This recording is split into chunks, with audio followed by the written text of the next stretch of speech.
आज की क्लास में हम टीचिंग मेथड डिस्कस करेंगे। उससे पहले कल हमने क्या डिस्कशन किया है इसको देख लीजिएगा। ट्रेनिंग, टीचिंग, इंडोक्ट्रिनेशन यानी कि प्रशिक्षण, शिक्षण और मतरूपण क्या होते हैं, इन पर हमने कल चर्चा की थी। ठीक है, आई होप कि दिन हुआ होगा आप लोगों को। वो आज की क्लास हमारी मेथड्स ऑफ टीचिंग पर है।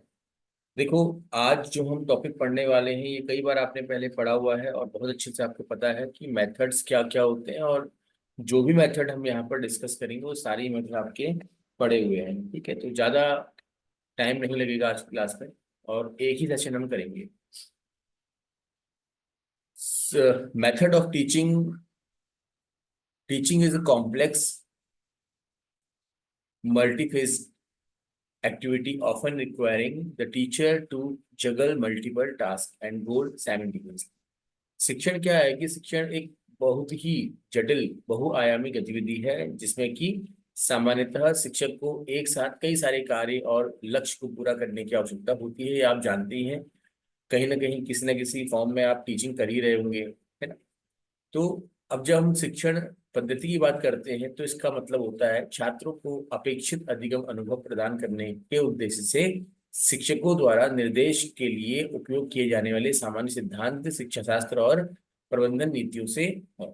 The term teaching method refers to general principles, pedagogy, and management strategies used for instruction by the teachers to achieve the desired goal या learning by the student।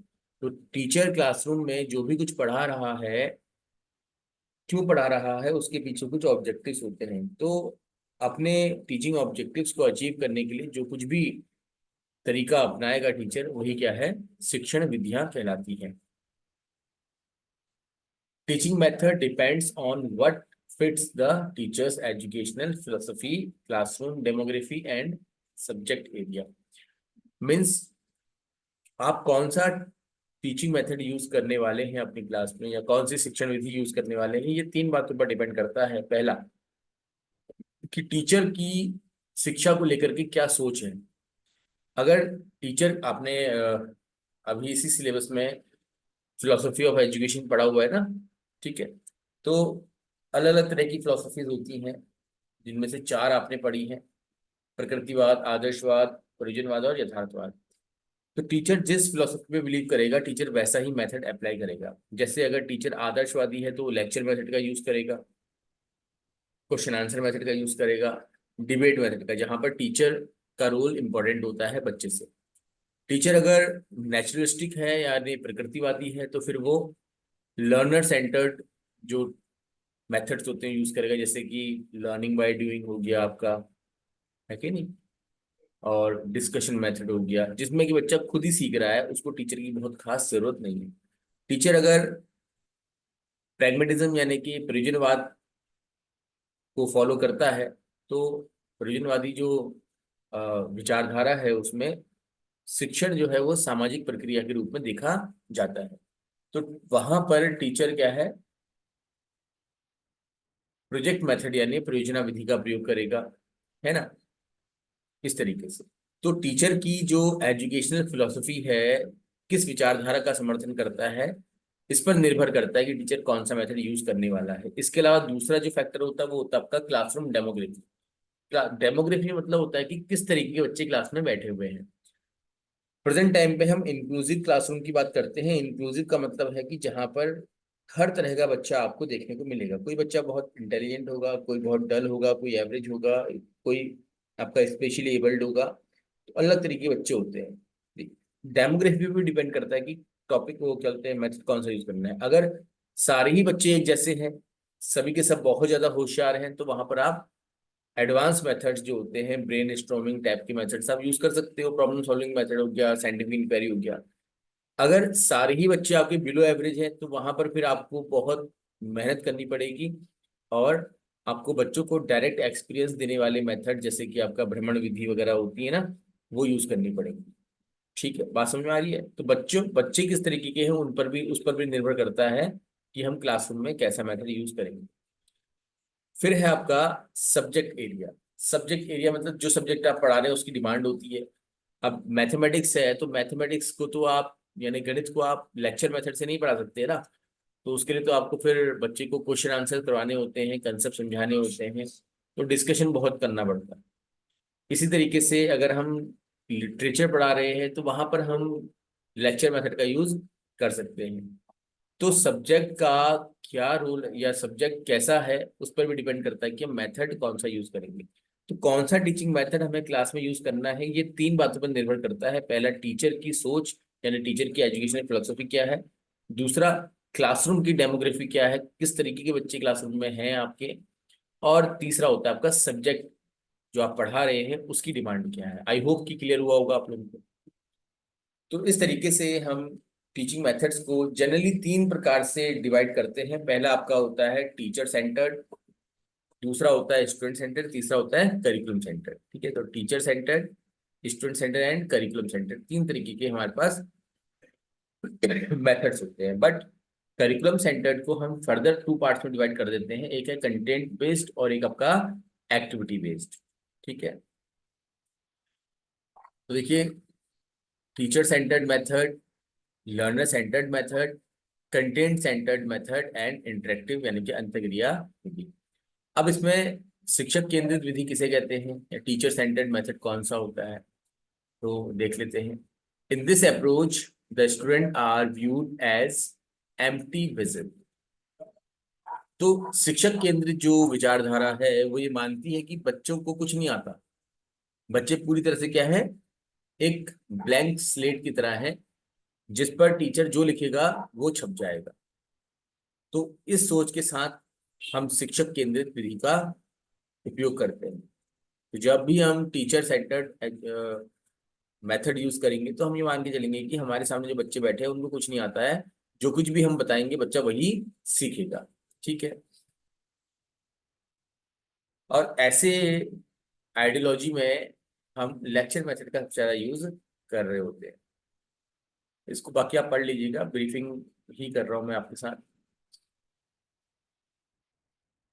फिर है आपका शिक्षार्थी केंद्रित learner centred. Learner centred क्या होता है, तो देखिए, जैसे हमने अभी कहा कि टीचर सेंटर में हम ये मान के चलते हैं कि बच्चे को कुछ भी नहीं आ रहा है ना, सिर्फ टीचर जो बताएगा बच्चा वही सीखेगा। तो लर्नर सेंटर्ड इसका उल्टा होता है, यहाँ पर में माना जाता है कि बच्चे को सब कुछ आता है ना। टीचर सिर्फ क्या करेगा, जहां पर बच्चे को दिक्कत होगी, जहां पर बच्चे को सपोर्ट चाहिए होगा, वहां पर एक हेल्पिंग एड की तरह, एक सुगमकर्ता के रूप में वहां पर अपना रोल प्ले करेगा। So in learner-centered method, the teacher still hold the authority figure. At the same time, the teacher and student play an equally active role in the learning process. The teacher becomes more a resource. ठीक है, teacher सिर्फ क्या है कि resource की तरह काम करता है। रिसोर्स क्या हुआ, जैसे आप अभी पढ़ाई करने बैठे हुए हैं तो आपके सामने दो एक पेन रखे होंगे, है ना। तो वो पेन क्या है, रिसोर्स है। आपको लिखने की जरूरत पड़ी, आपने एक पेन उठाया उसे लिख दिया, तो पेन ने क्या किया, pen as a resource use किया आपने। अगर आपको लिखने की आवश्यकता नहीं पड़ेगी आप उस पेन को देखेंगे भी नहीं।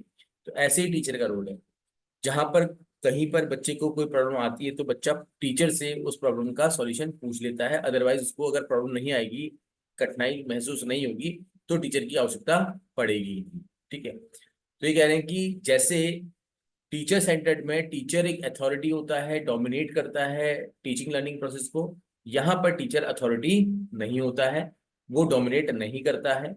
बच्चे अपने अकॉर्डिंग सीखते हैं, टीचर से रिसोर्स पर्सन की तरह वहां पर रहता है। His primary role is to facilitate student, बच्चों को सुविधाएं उपलब्ध कराना, ये इसका प्राइमरी रोल होता है। In the process, the teacher also learns and discover new things. Example, the learner-centered method are discussion method.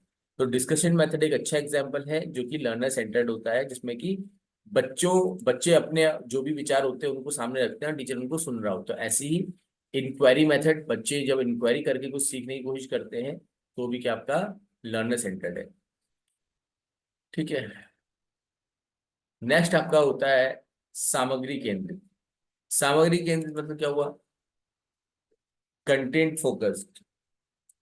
ठीक है, तो कंटेंट क्या होता है, जो कुछ आप पढ़ा रहे किताब वगैरह से जो कंटेंट है आपका, जो उपकरण है। तो किसी भी सब्जेक्ट का जो भी कंटेंट आप पढ़ा रहे हैं उस कंटेंट पर बेस्ड होता है कि टीचिंग कैसी होने वाली है। In content focused method, both the teacher and learner have to fit into the content that is to be taught. तो जो भी कुछ पढ़ा रहे हैं आप, चाहे आप विज्ञान का कोई विषय पढ़ा रहे हैं या फिर गणित का कुछ पढ़ा रहे हैं, अगर मैं हम पेडागोजी की बात करें तो मैं अभी आप लोगों को मेथड्स ऑफ टीचिंग पढ़ा रहा हूँ। तो अब मेथड ऑफ टीचिंग क्या है, कंटेंट है। अब उस कंटेंट की डिमांड होती है कुछ, है ना, कि अब इसमें बहुत कुछ करके सीखने ऐसी चीज तो नहीं हो पाएगी हमारे सामने, तो हम लेक्चर मेथड के थ्रू इसको कर रहे हैं, ठीक। अदरवाइज और भी सारे मेथड इसमें यूज किया जाते हैं। तो कंटेंट की डिमांड के अकॉर्डिंग फिर हम क्लास में पढ़ाना शुरू करते हैं, जैसे कि मैंने पहले ही बताया था आपको कि विषय केंद्रित जो आपके मेथड्स होते हैं। Generally this means that information and skill to be taught are regarded as sacrosanct. Emphasis on is laid on clarity and careful analysis of the content, and both the teacher and learner cannot alter or become critical of anything with the content. तो इस प्रकार का जो शिक्षण होता है, इसमें देखिए सामग्री केंद्रित पद्धति में शिक्षक और शिक्षार्थी दोनों को अधिगम सामग्री को समझना होता है। सामान्यतः इसका अर्थ है कि अधिगम हेतु सूचना और कौशल को पवित्र माना जाता है।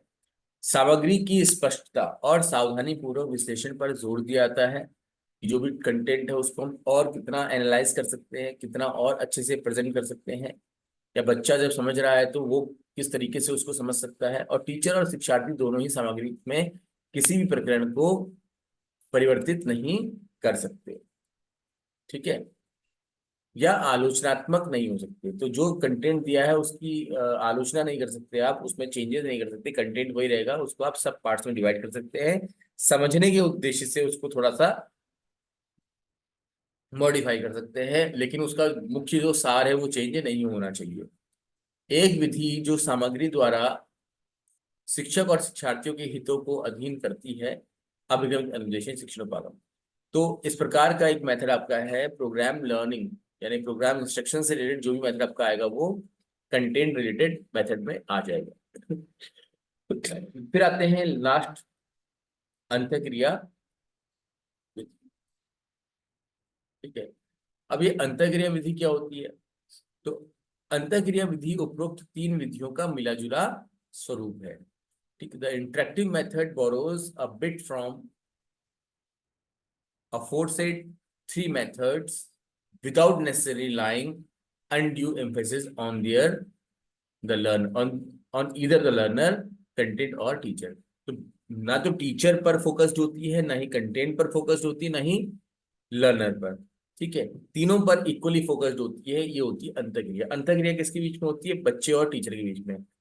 किससे रिलेटेड होती है? कंटेंट से रिलेटेड। जैसे कि मैं और आप, हमारे बीच में इंटरेक्शन हो रहा है, आपकी तरफ से कुछ प्रश्न, मेरी तरफ से कुछ विचार आ रहे हैं, तो इंटरेक्शन चल रहा है।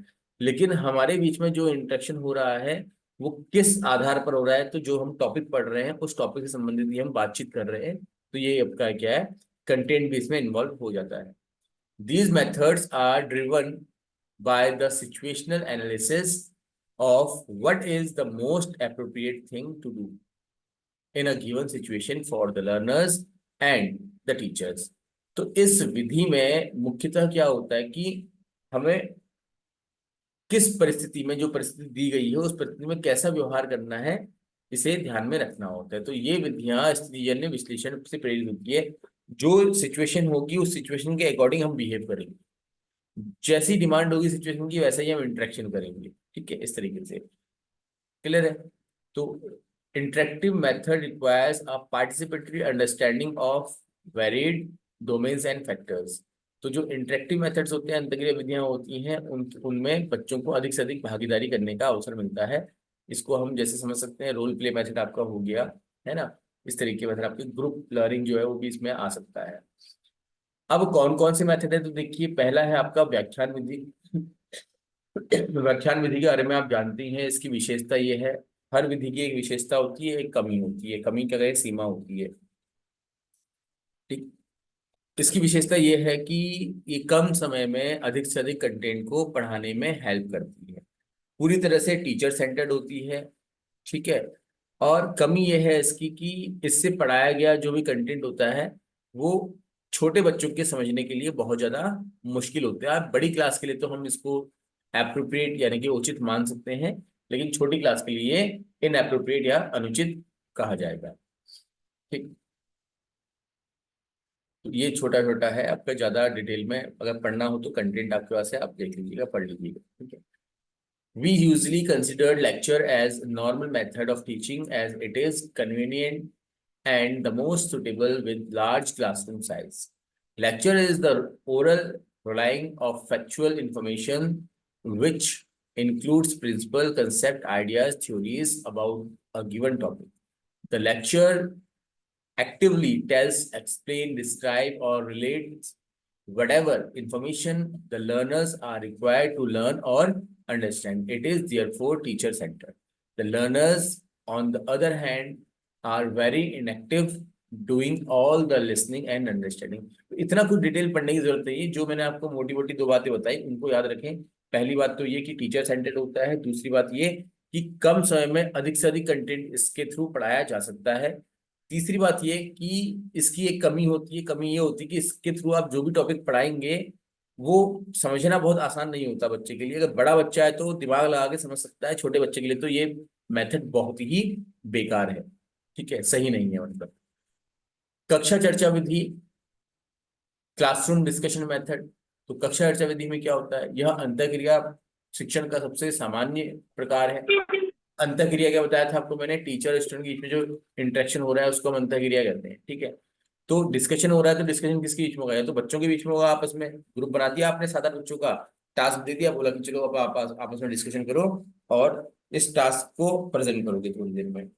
अगर बच्चों के साथ नहीं हो रहा है, मतलब टीचर अगर बच्चों के बीच में हो रहा है तो टीचर कुछ प्रश्न पूछेगा, बच्चे उनके जवाब देंगे, या बच्चों के मन में कोई आइडियाज आएंगे तो उनको शेयर करेंगे टीचर के साथ, टीचर उन आइडियाज को एक्सेप्ट करेगा और करेक्शन करेगा उनमें। ठीक है, इस तरीके से चलता रहता है। तो कक्षा में चर्चा अंतःक्रिया शिक्षण का सबसे सामान्य प्रकार है। आपका माइक अनम्यूट हो रहा है बार बार, इसको म्यूट म्यूट रखिए। कक्षा में चर्चा अंतःक्रिया शिक्षण का एक सबसे सामान्य प्रकार है, और इसमें शिक्षक और शिक्षार्थी के बीच दो तरफा संचार, दो तरफा मतलब कि मैं आपसे बात कर रहा हूँ, आप मुझसे बात कर रहे हैं। जैसे अभी टीचिंग चल रही है, अभी लेक्चर मेथड है, क्योंकि मैं बोले जा रहा हूँ, आप सुने जा रहे हैं। लेकिन अगर मैं भी बोल रहा हूँ फिर आप भी कुछ रिप्लाई कर रहे हैं, फिर मैं उसका रिस्पॉन्स दे रहा हूँ, तो ये क्या आपका टू वे मेथड हो जाएगा। शिक्षक प्रत्येक छात्र को बातचीत करने और अपने विचार रखने के समान अवसर, बहुत इंपॉर्टेंट है। कक्षा चर्चा विधि यानी कि क्लासरूम डिस्कशन मेथड की विशेषता होती है कि इसमें सारे ही बच्चे एक्टिवली पार्टिसिपेट करते हैं क्लासरूम डिस्कशन में।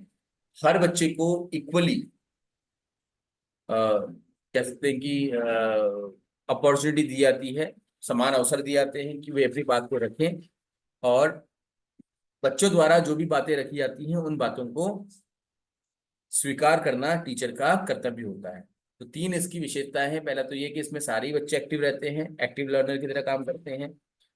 दूसरा कि सभी बच्चों को अवसर दिया जाता है, ऐसा नहीं कि दो बच्चे ही बोल रहे हैं बाकी लोग नहीं बोल रहे हैं, सारे ही बच्चों को अवसर मिलेगा बोलने का, अपनी बात रखने का। और तीसरा ये कि इस मेथड में हर एक बच्चा जो है वो अपने अपने विचार रखता है, तो उन विचारों को टीचर द्वारा स्वीकार किया जाता है। टीचर बच्चे द्वारा दिए गए किसी विचार को अस्वीकार नहीं कर सकता। ये तो इसकी विशेषता है। कमी क्या होगी इसमें, अब आप खुद सोचिए। जैसे क्लास हमारी चल रही है, मैं आपसे कहता हूँ कि चलो आप लोग डिस्कशन करो मेथड्स के बारे में क्या क्या जानते हो, और जितने भी आप अभी यहाँ पर उपस्थित हैं सभी से कहते हैं कि आप हर एक व्यक्ति अपने अपने विचार के अनुसार मेथड्स को एक्सप्लेन करेगा। तो क्या होगा, इससे समय बहुत लग जाएगा। हमारा जो टॉपिक हमें को आज कंप्लीट करना है एक ही सेशन में, उसके लिए हमको कम से कम 8-10 सेशन लेने पड़ेंगे, तो टाइम टेकिंग होता है, समय बहुत लगता है। कभी कभी ऐसा होता है कि बच्चों के विचार जो हम टॉपिक पढ़ रहे हैं उससे इतर आ जाते हैं, अलग आ जाते हैं, तो वहां पर फिर और टाइम वेस्ट होता है बच्चों को दोबारा से टॉपिक की तरफ लाने में। तो बस टाइम कंज्यूमिंग है, टाइम बहुत लगता है। अदरवाइज ये टॉपिक, ये मेथड जो है वो काफी अच्छा माना जाता है। ठीक है। तो discussion in classroom is the most common type of interactive teaching and involves a two-way communication between the teacher and the learner. The teacher gives equal opportunity for every student to interact and put forth their views. A discussion could also follow a presentation or a demonstration. It is therefore a more active learning experience for the students. It helps to foster learners' involvement in what they are learning and consequently enhance student understanding, broaden students' perspective, highlight opposing viewpoint, enforce knowledge and build confidence. तो ये सभी कुछ बच्चे में होता है, मतलब कि बच्चा पहले तो अब कुछ भी नया सीखने जाएगा तो उसमें अपने विचार रखने की कोशिश करेगा। दूसरा, बच्चा जो अभी तक सोच रहा था, जब उसके अन्य साथियों से कुछ और विचार आते हैं तो ये जानने लगता है कि हाँ, जितना मैं सोच रहा था इस टॉपिक के विषय में उससे भी अधिक हो सकता है, क्योंकि मेरे साथी जो है वो अलग अलग विचार प्रस्तुत कर रहे हैं। इसके अलावा बच्चे में काफी सारा कॉन्फिडेंस डेवलप होता है, ठीक है, और बच्चा टॉपिक के अपोज में भी अपनी बातों को रख सकता है। डिस्कशन में also be used in the classroom for the purpose of lesson development, making trainees apply what they have learned और to monitor the learners by way of feedback. सहयोगी शिक्षण पद्धति, कोऑपरेटिव टीचिंग मेथड, बहुत important method है ये भी, है ना। कोऑपरेटिव मतलब कोऑपरेट करना, सहयोग करना एक दूसरे को। जैसे कोई एग्जांपल दो कोऑपरेशन का, आपके घर से एग्जाम्पल आ सकता है ना। जैसे घर की कोऑपरेशन की बात करें तो पापा बाहर जाते हैं, नौकरी करते हैं, मतलब एक ट्रेडिशनल फैमिली की बात करें तो हम ऑर्थोडॉक्स फैमिली जो होती है, पापा बाहर जाते हैं, नौकरी करते हैं, जॉब करते हैं, सैलरी मिलती है, पैसे लेके आते हैं। मम्मी घर के सारी ही जो जिम्मेदारियां होती हैं, खाना बनाना, बच्चों को पालना, बच्चों को पढ़ाना, बाकी और जो जिम्मेदारियां होती है वो सारी पूरी करती हैं। तो क्या है, आपस में एक कोऑपरेशन है दोनों का, जिससे कि परिवार अच्छे से चल पा रहा है। तो ऐसे ही हम और भी एग्जाम्पल्स यहाँ पर ले सकते हैं, ठीक है। तो सहयोगी शिक्षण से तात्पर्य कक्षा प्रबंधन की एक पद्धति से है जो समूह कार्य और पारस्परिक शिक्षण पर जोर देती है। सहयोग करने का मतलब ये होता है कि जब आप पढ़ रहे हैं तो आपका एक ग्रुप बना दिया गया है, उस ग्रुप में आप लर्निंग कर रहे हैं, तो हर बच्चा दूसरे बच्चे का सहयोग कर रहा है। कैसे कर रहा है, देखिए, 6 बच्चे हैं, एक बच्चा उन सभी से ज्यादा इंटेलिजेंट है, एक दो बच्चे ऐसे कि जो बहुत डल हैं, बाकी कुछ बच्चे एवरेज है। तो जो बच्चे डल हैं उन डल बच्चों को भी हेल्प करके अपने ग्रुप को आगे ले जाने के लिए प्रयास सारे ही बच्चे करते रहते हैं। इस वजह से सब एक दूसरे का सहयोग कर रहे होते हैं। क्रिकेट मैच देखते हो ना आप, क्रिकेट मैच में बॉलर ने बॉलिंग कराई, बैट्समैन ने शॉट मारा और बाकी जो फील्डर होता है वो फील्डिंग कर रहा होता है। तो बॉलर जब बॉलिंग करा रहा है, अगर फील्डर कैच ही नहीं करेगा तो विकेट कैसे मिलेगा। तो बॉलर के द्वारा बॉलिंग कराने पर फील्डर को सहयोग करना पड़ेगा कि वो कैच करे, तभी जाकर के बैट्समैन आउट हो सकता है। समझ में आ रहा है। तो ये इस तरीके से सहयोग सहयोग के साथ काम होता है। तो यही भावना जो है वो बच्चों को विकसित करनी है। कोऑपरेटिव टीचिंग मेथड का सबसे बड़ा जो एडवांटेज है, सबसे बड़ी विशेषता वो ये है कि ग्रुप में काम करने पर बच्चों में कुछ क्वालिटीज डेवलप होती हैं, जैसे कि एक लीडरशिप क्वालिटी, नेतृत्व की भावना। जैसे जो मैंने बोला ना आपसे कि एक 7-8 बच्चों का ग्रुप है, उनमें एक बच्चा बहुत टैलेंटेड है, तो वो बच्चा क्या हो जाएगा, लीडर बन जाएगा ग्रुप का, और बाकी सारे बच्चों को गाइड करेगा क्या करना है क्या नहीं करना है, इस तरीके से। इसी के साथ जब हम ग्रुप लर्निंग मेथड को यूज करते हैं या कोऑपरेटिव लर्निंग मेथड यूज करते हैं, तो हम ग्रुप के हर एक मेंबर को कोई ना कोई काम करने के लिए कहते हैं। ऐसा नहीं है कि 6 में से या 7 में से एक ही बच्चा काम कर रहा है, बाकी 5 मजे कर रहे हैं, ऐसा नहीं। हर बच्चा कोई ना कोई टास्क करेगा और जो भी टास्क उसने किया है उसको वो सामने आकर के प्रेजेंट करेगा। बच्चों में सामने आकर के, स्टेज में आकर के बोलने की जो एक हेजिटेशन होती है वो दूर होती है। बच्चे अपनी भावनाओं को प्रस्तुत करने की कोशिश करते हैं। बच्चे ग्रुप में काम करना सीखते हैं, टीम वर्क करना सीखते हैं। तो इस तरीके से क्या होता है, बच्चों में एक सामाजिक विकास भी होने लगता है। तो जो ये कोऑपरेटिव टीचिंग मेथड है, ये बच्चों के सामाजिक विकास के लिए बहुत ज्यादा अच्छा है। डिसएडवांटेज क्या होगी, क्योंकि इस तरीके से पढ़ाने पर क्या है, टाइम बहुत कंज्यूम होता है, और कई बार क्या होता है कि आपने ऐसे ग्रुप फ्रेम कर दिए जहां पर एक से अधिक बच्चे नेता बन रहे हैं, तो वहां पर क्या होता है, फिर पढ़ाई लिखाई हो नहीं पाती है, ठीक है। तो cooperative teaching refers to a method of classroom management that emphasize group work and reciprocal teaching.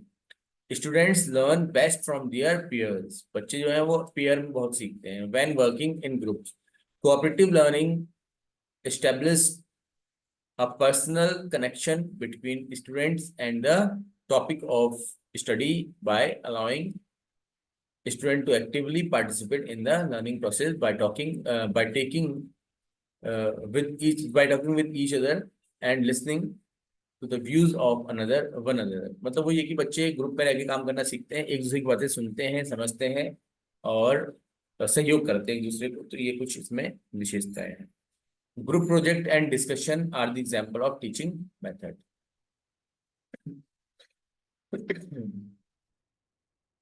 Teacher may employ cooperative teaching to assess. Teacher cooperative teaching करा करके बच्चों के अंदर से कुछ मतलब योग्यताओं का असेसमेंट कर सकता है या आकलन कर सकता है, जैसे कि टीम वर्क, बच्चे कितना टीम वर्क कर सकते हैं, लीडरशिप स्किल्स किस में है, प्रेजेंटेशन एबिलिटीज क्या क्या है, ये सब.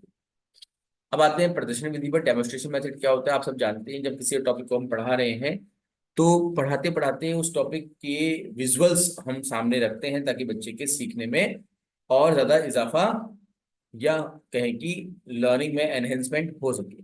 उदाहरण के लिए आप बच्चों को जब ताजमहल के बारे में समझा रहे हैं, या कल ही मैंने एग्जांपल आपको दिए थे कि आप हार्ट फंक्शनिंग के बारे में समझा रहे हैं, तो आपने सामने से हार्ट का मॉडल रख दिया, आपने लंग्स का मॉडल रख दिया, आपने ह्यूमन स्ट्रक्चर रख दिया, आपने ताजमहल रख दिया. तो अगर आप ताजमहल समझा रहे हैं, ताजमहल सामने रखा हुआ है, तो आप उसको दिखा करके बता सकते हैं कि इसमें कितनी मीनारें हैं, कैसे ये रंग का होता है, इसके आगे क्या है, पीछे क्या है, सब कुछ आप बता सकते हैं. बच्चे के समझने में आसानी हो जाए. तो इस तरीके से demonstration is the process of plan teaching of occupation skill and और scientific principles through example and experiments. तो एक एग्जाम्पल की तरह यूज कर रहे होते हैं इसको हम, है ना. जैसे हमने बोला Apple, A for Apple, Apple दिखा दिया, बोला ये एप्पल, तो वो डेमोन्स्ट्रेट हो गया. A demonstration may be used to prove a fact through a combination of visual evidence and associated reasoning.